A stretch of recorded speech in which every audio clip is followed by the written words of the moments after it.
to the cloud. All right. Well, Bishop Oscar, it is great. It is great to see you, and thank you for taking time to help us kick off our series on global partnerships here at Summit. This is a series of conversations where we're checking in with our favorite global partner. Well, all our global partners are our favorite, but checking in with folks who we care about, who we partner together in ministry and seeing how you're doing. How's your ministry doing? How have you been impacted by COVID-19? How can we be praying for and engaging with you moving forward? And so thank you for being here. For those who I may not know, my name is John Parker. I'm the lead pastor here at Summit, and had the privilege of being one of the folks who's been most engaged in our relationship with Nairobi Chapel, and also benefited greatly from Bishop Oscar's leadership and friendship over the years. And so I'm honored to be leading in this conversation today. Bishop, will you just tell us a bit about yourself, Nairobi Chapel Ministries, and maybe some points of partnership that would be helpful for people to know? Okay, well, thank you, John, and it's wonderful to be able to connect again, and especially so in this time. I had hoped to be back at Summit sometime after my last trip there, because I was scheduled to be at a couple of events in the US and wanted to come back as always and say hi to friends in Florida and in Orlando. But COVID happened, and we got in the day after the lockdown in Kenya. Yeah, you escaped by the narrowest of margins. Yeah. So we had to quarantine, and then we've not been allowed out since then. And so here we are. So it's wonderful to connect. Yeah, for those who don't know me, I am one of the pastors at Nairobi Chapel and Association of Daughter Churches. We probably have, I don't know, maybe about 200 churches in Nairobi and in Kenya, in all sorts of places, in the cities, in the rural areas, in the slums, all over the country. And I give leadership to that and, work closely with the pastors. And then we have a couple of churches around the continent, about 10 churches, and then, maybe 3 or 4 churches outside of the continent of Africa. And so this season has been a tough one for us because, as you can imagine, churches were shut down in March, and we're not yet back.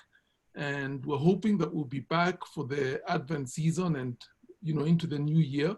Schools were shut down as in many other places around the world. And so everybody's been in sort of lockdown, and we have had a long semi-lockdown. It's not a full lockdown, but there is a curfew. You're not allowed out at night. And during the day, there's pretty strict guidelines as to how you're to navigate around the public, with COVID happening. Mm-hmm. And so it's been an interesting season.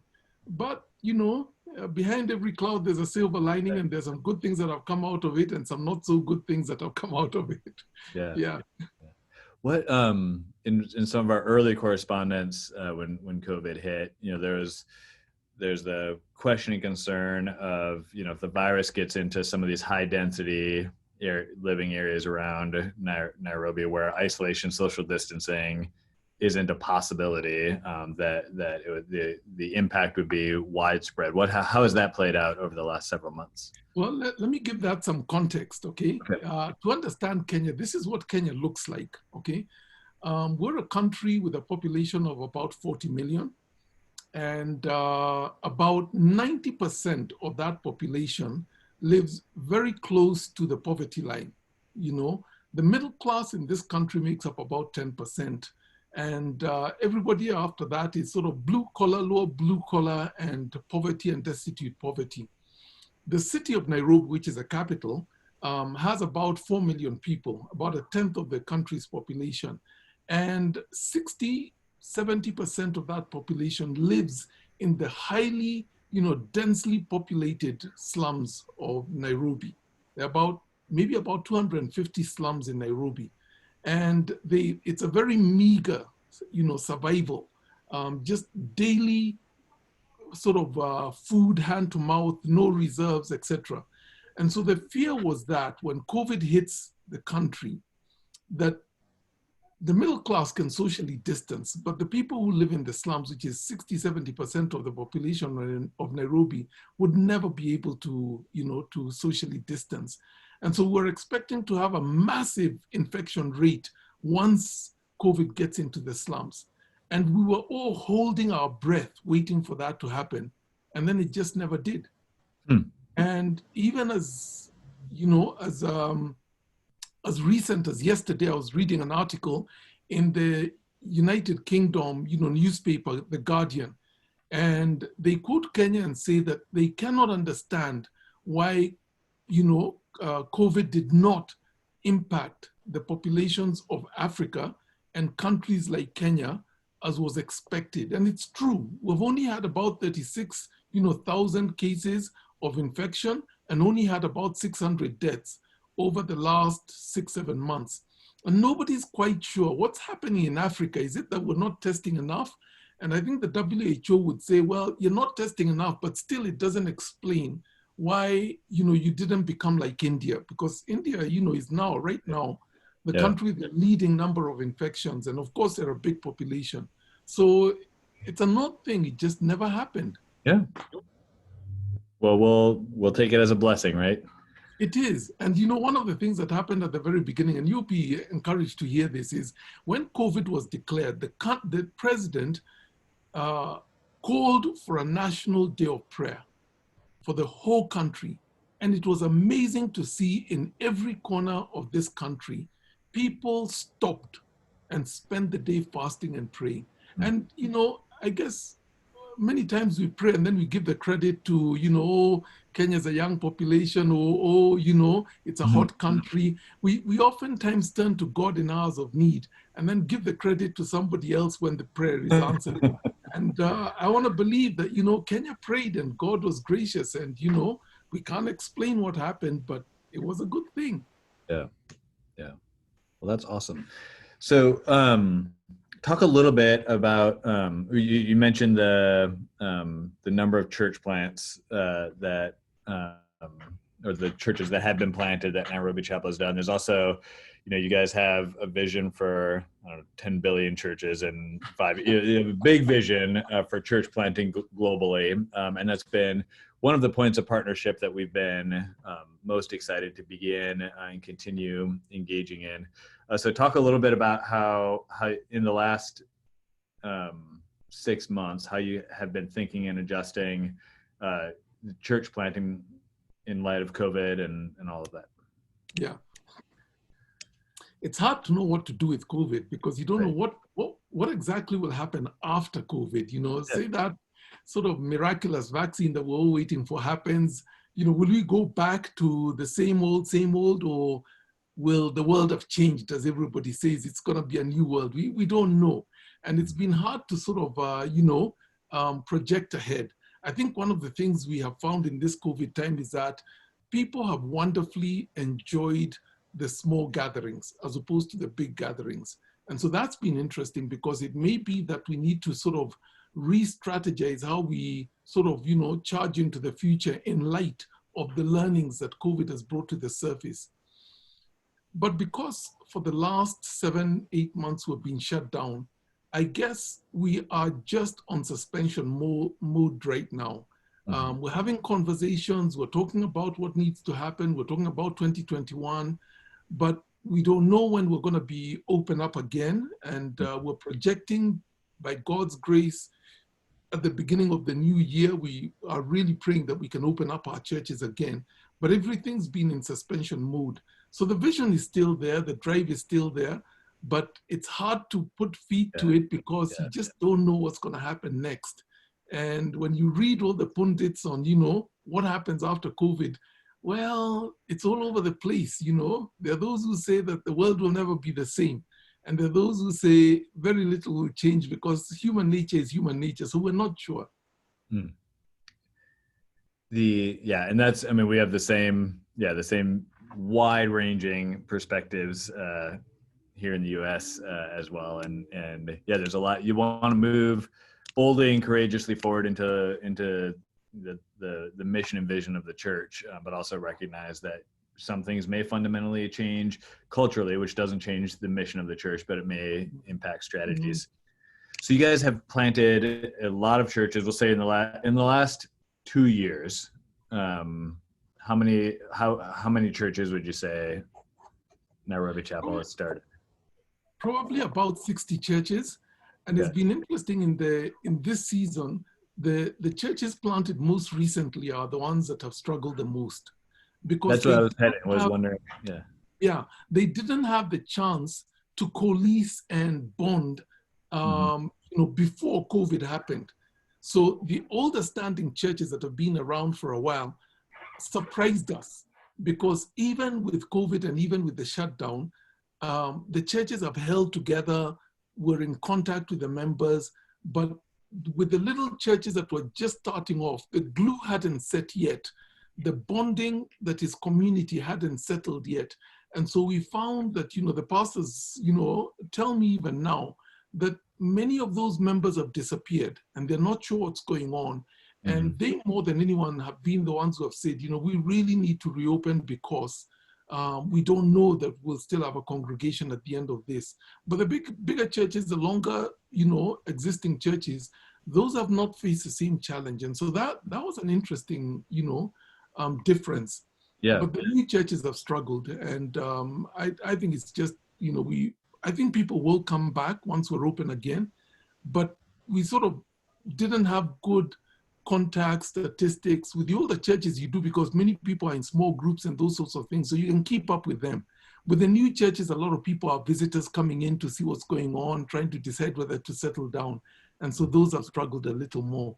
But by God's grace, we want to believe the mission goes on.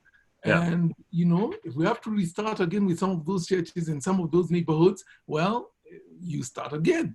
That's just part of the challenge of life. So last year, sometime towards the end of summer, Brandon and I got to come and visit y'all, and the kids as well, but got to come and visit y'all. And Brandon and I got to go and sit in on several hours of training at the church planting school. And I mean, it was amazing to see the caliber of leaders and the commitment to church planting that were represented in that room. It made us, we've made it as we process through how do we partner with Nairobi Chapel. I mean, what Collins is doing there and the work being done is so great, and it's something we want to be a part of. I know there's that's probably also somewhat on hold, but maybe tell us your vision for the church planting school and then how you're thinking about it moving forward. Yeah, we did an experiment that year that you came, last year that you came, John, and it was that we have had a bivocational church planting school where people are working, and then one afternoon a week, they take a day off from work and they come and we, work together for a year to train them and prepare them to go and be bivocational pastors, or alternatively full-time pastors, now planting a church. But last year we said, let's do this different. Let's keep doing what we've always done, but let's bring together some younger leaders and, find one of our churches that has a premises available that may be lying empty during the week. And let's start a church planting school where they meet every day and where we can really impact them for the better part of a year and then send them out. And so that's what you came to. And we looked at the results of that and we said, whoa, this is so much more impactful and effective and shaping minds and preparing people to go out and be pastors. It's like adding octane to the fuel mix. It's just so much more effective, and the quality of leaders that are coming out of these are amazing. And that's who you came and visited. And we were blown away by what we saw then and felt, we need to sort of keep doing what we're doing, but move this into the primary model that we want to do in the future. And then COVID happened. And so sort of everything shut down after that. But by the time COVID happened, we had assigned those pastors because the idea was 9 months of very intense training and then 1 year of being mentored by a pastor who has already planted a church. And so they could sort of now move from theory to praxis and sort of see it happening even as they have had opportunity to study it, and they could be molded and shaped and etc. And then the churches that we send them to would send them out now to plant a church. So we never did get to send them out to plant a church because COVID happened and sort of shut down everything, but they continued to be located in the churches where they had been sent to. And so they didn't fall away because by then they had become part of the congregations we sent them to. And even though the churches haven't been meeting, there's that connection and they still feel they belong and we're still keeping up with them. And, you know, they're still involved in the life of that church because everything for us moved from the Sunday gatherings and the small group gatherings into, you know, mobile calls and keeping up with people, you know, sending out messages and caring for people, you know, through media. And so they're still a part of that. But I think as we look into the future, and as you ask a question, John, you know, how can Chapel continue to be engaged? How can Summit continue to be engaged with Chapel? Oh man, that was such an amazing year of leadership preparation. I think that's what being strategic is about. And we need to come to the place where we say, it cost us about, I believe it was about, let me see, maybe about 70,000 US dollars to run 1 year of church planting school like that. I think this is what will make the difference going into the future in terms of adding fuel to our church planting. And so I know that one of the things we've talked about is how can we find the resources to be able to keep doing this year after year after year. It was very expensive, but I think it was worth it. And so, yeah, so they haven't yet planted a church, but they're waiting for things to open up so that they can finally get on the ground and do what they set out to do. Yeah, yeah. Well, that's certainly both an opportunity for partnership and a reminder for how we can be praying, because those, I think about just, again, the caliber of leaders and the commitments that they made. And these were not like normal human type commitments. These were, you know, I'm going to be in the church planting school while my wife is relocating to the country we're going to be planting in while pregnant, and they're just like, there's so much commitment to seeing the church come alive in new expressions that I was moved by it. It's absolutely something that we want to see continue and see those church planters, fully mobilized into what God is calling them to. Oscar, can I ask? There's so much has changed, whether temporarily or long term, and so much impact and all of that. You talked a little bit about the National Day of Prayer and God's faithfulness, and the impact of COVID has not been as pervasive, particularly in the slum areas. What are some other ways nationally in the church, in your own life, that you've seen God be faithful over the last several months? Well, it's interesting you ask this. One of the things that I messaged out to the pastors when this happened was, while we don't celebrate the impact, the negative impact that COVID is happening on our populations and etc. And there are spaces where not the disease itself, has devastated populations, but the sort of resultant attached impact of COVID, especially among the poor communities, so that people aren't dying from the disease, but there's been a very, very, negative, powerful, destructive impact of COVID, because when you attach COVID to poverty, some nasty things happen.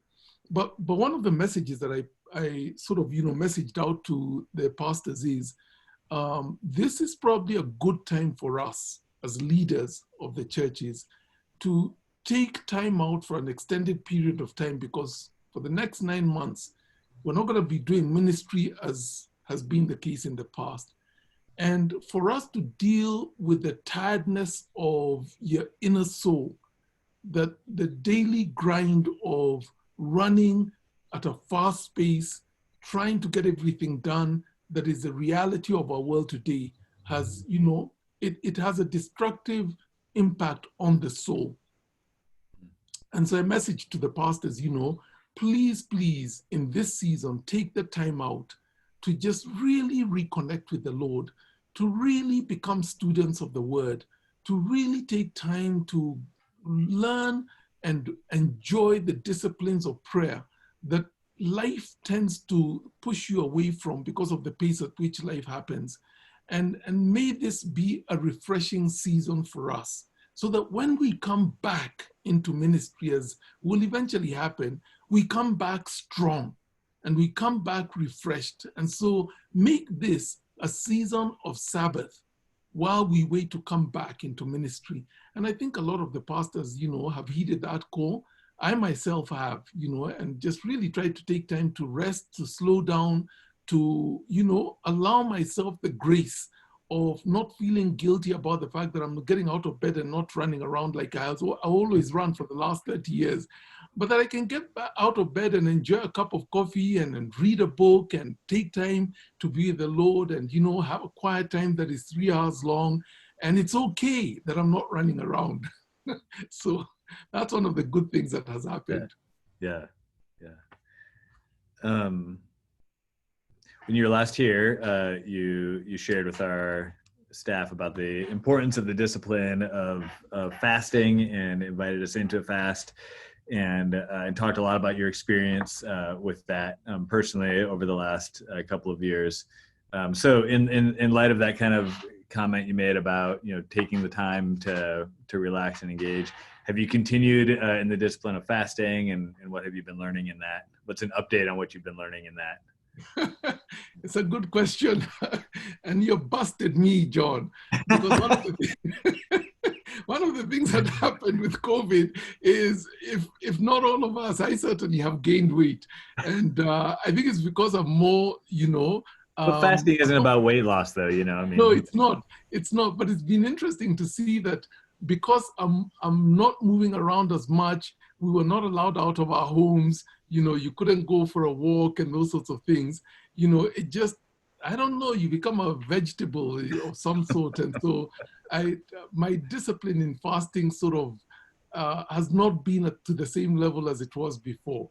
And that's what I mean when I say that you busted me on that one.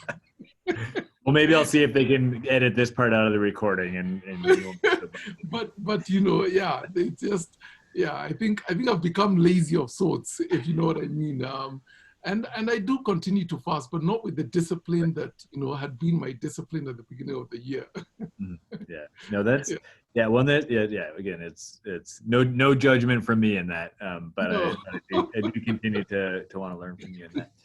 You mentioned there's some of your church plants, some of the Nairobi Chapel church plants are international. Has the impact of COVID been different on what are you learning about kind of the global church movement, either through your church plants or your partner relationships, about the impact of COVID and what God's doing, and where we're even seeing faithfulness in different contexts that we might not be seeing in our own? It's been interesting, sort of keeping an eye on what's going on around the world. And I think we're all struggling with some of the same things for good reasons. When the different nations, whether it's New Zealand or Australia, where we do have churches, when they shut down public gatherings, well, nobody's able to actually sort of, continue to pursue with passion and with the energy, the extension of the gospel in the way that we had liberty to do that before.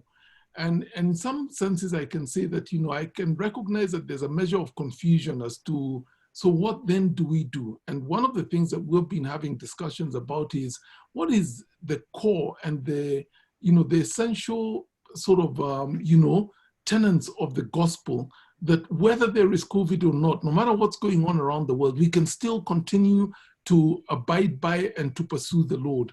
And how do we get off the treadmill of the way life is lived out in the modern world to the place where there is a pursuit of God that is not dependent on the speed of life as happens before?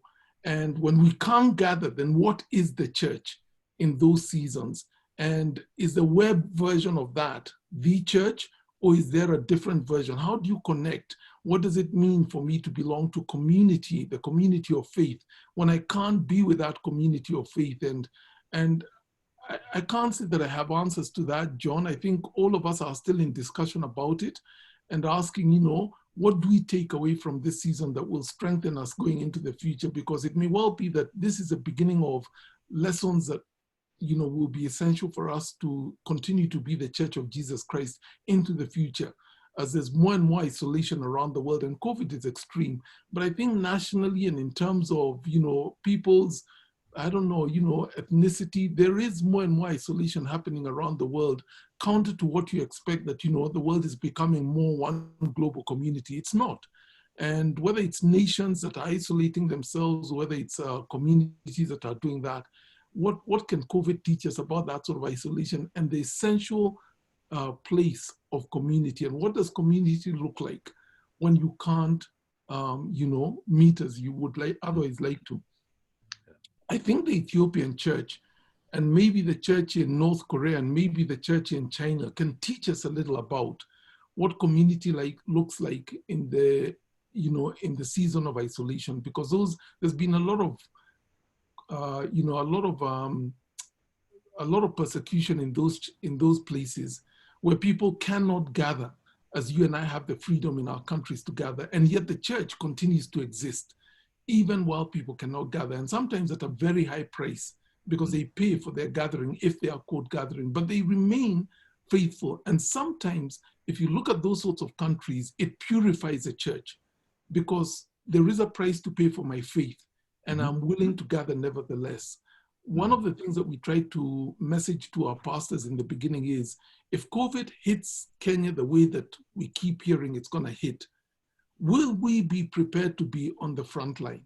Will we be prepared to go and visit people in spite of the illness and the possibility that we may catch this? It's not the first time that the church has faced that question. During the bubonic plagues of Europe and several other instances in church history, the church nevertheless rose up in the face of persecution or pandemics and went out and cared for people. And as a result, the church became stronger and bigger as people saw the love of Christ. Are we prepared in this season to do that? And we're having that conversation even with our churches in other countries. But somehow, COVID hasn't followed the script, and it's hard to know, we had made commitments about going out, and then it never happened. We never needed to, because we just weren't seeing many cases. And so you put that aside and you're not sure, okay, so what do we do next? Yeah.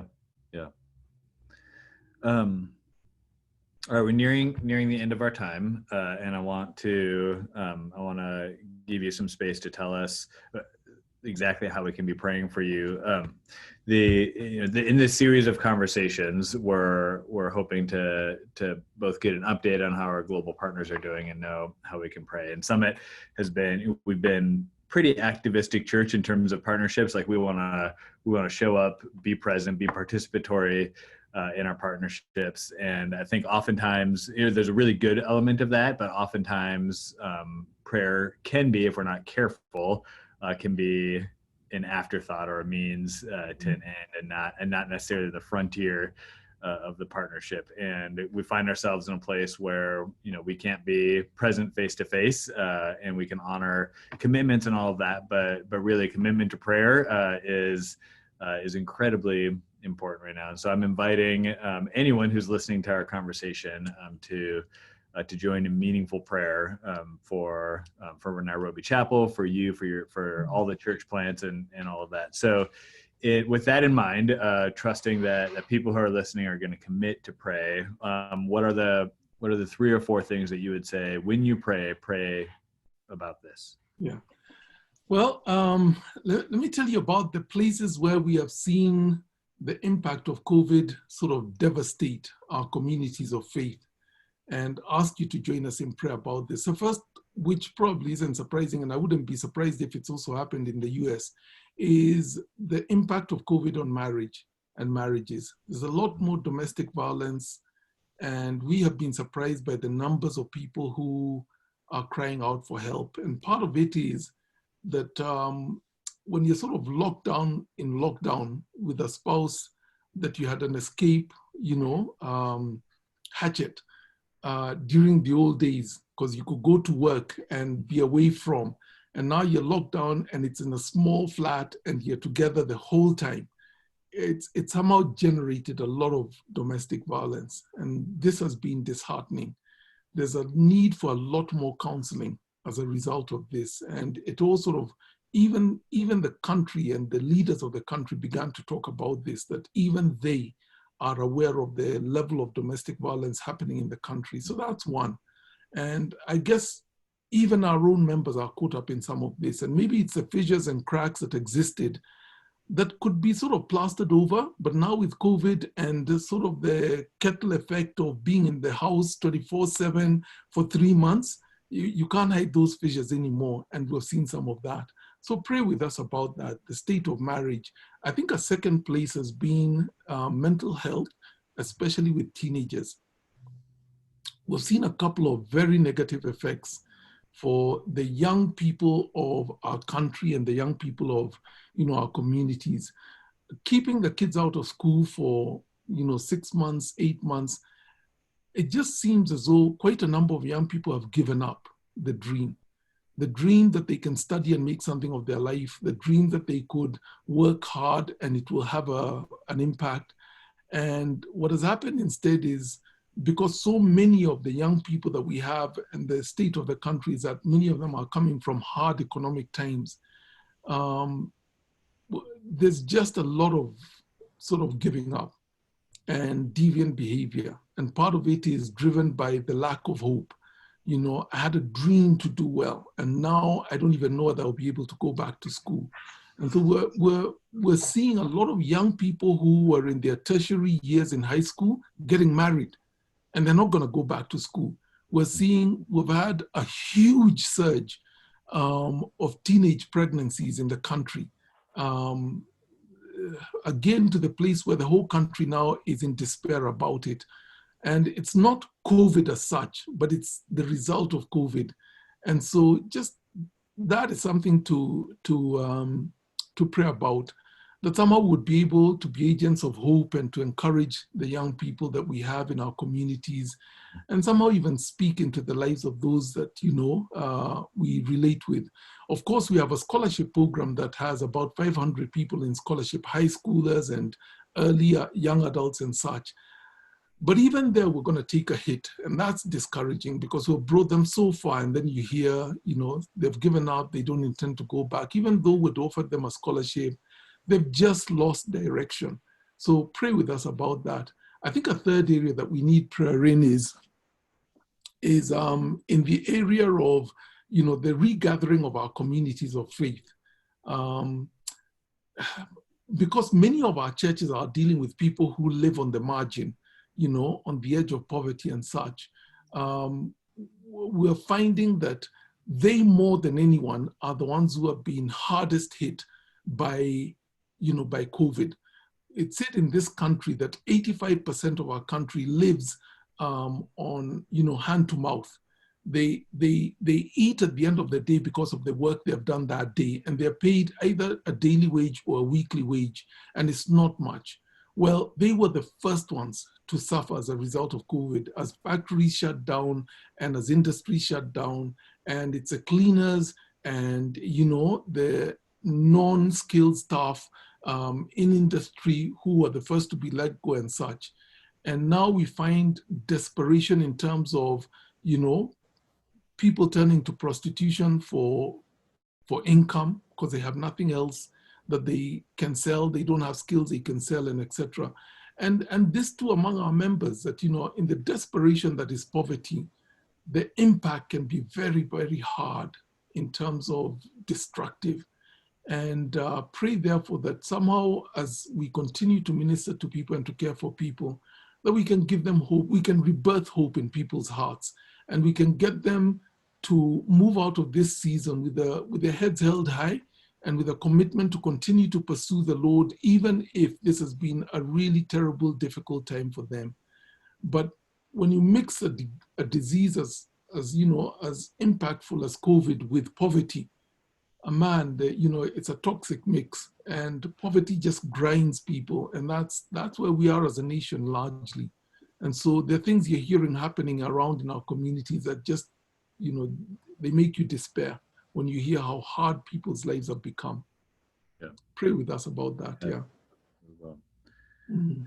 I've got one more space for how we can pray. Tell us how we can pray for you personally. Okay. For me personally and for my family, I think it's a question of how best to lead the young leaders that I have around me. With so many who look up to me as a leader, I have to be, at the front, so to say, lead from the front and encourage them and speak hope into their lives as they struggle with the sense of, they're seeing their members sort of being torn asunder and destroyed by the impact of this pandemic. And some of my pastors, have expressed as much to me the desire to give up because they just don't know that they have what it takes to be able to draw people back again and to speak hope into their lives. And so I'm finding I'm in a space that I've not been before, in the sense of dealing with anxiety and desperation at a level that we've not had to deal with before. And for me, I think my wife is fond of saying, no 2 days in ministry have ever been the same. And this is a season I've never been in before. Somebody once asked me, don't you get tired of ministry? And I say, no, because no month is the same, no week is the same, no day is the same. Everything is new, and this is a new season. And yet, even in this new season, we must continue to lead. And I need wisdom to know how to lead in a season I've never been in before. And so please, pray for me. We'll do that for sure. With that in mind, will you close us in prayer? No, we'll be praying for you, but will you close us in prayer and then we'll conclude our time? Yeah. Okay, let's pray together. Father, we recognize that we do not serve well because we are in control of our circumstances and our seasons. But even while that may be the case, we never lose touch because you are in control of our circumstances and our seasons. And where we may lack wisdom to know what the future holds and how we are to lead into the future, you never lack that wisdom. And at the end of the day, we can connect with you and you can guide us and lead us and show us what to do. And so as we pray, Father, for all of us, whether we're in industry or whether we're in ministry, or whether we're teachers or doctors, whatever it is, and we're confused with these times and what the future holds, Father, would you give us wisdom to know how to take the next step? And that's all we need, just wisdom for the next day.